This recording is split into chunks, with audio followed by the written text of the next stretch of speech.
Okay, next saya nak share macam mana kita nak jual ketika exit. Tadi ketika entry. So let's say lah, contoh SFP Tech ni saya dah beli harga 22 sen. Sekarang ni saya tengah trail dengan stop saya.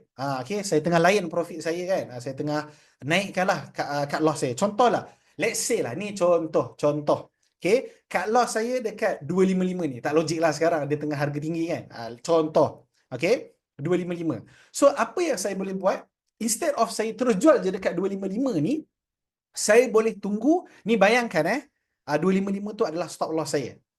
Ini kita tak nak cerita sangat harga berapa betul, harga berapa bagus nak beli, tak. Sekarang ni kita nak tengah cerita macam mana nak guna market adapt untuk entry dan exit. Tu kena faham.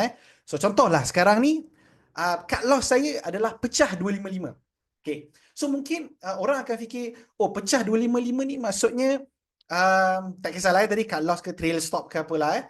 So, bila orang fikir, oh pecah 255 maksudnya 250 ke? Ini kalau orang yang tak mahir market adapt. Dia akan buat macam tu. Mungkin dia akan jual 250. Tapi sebenarnya, kalau you mahir market adapt, you boleh jual juga dekat 255.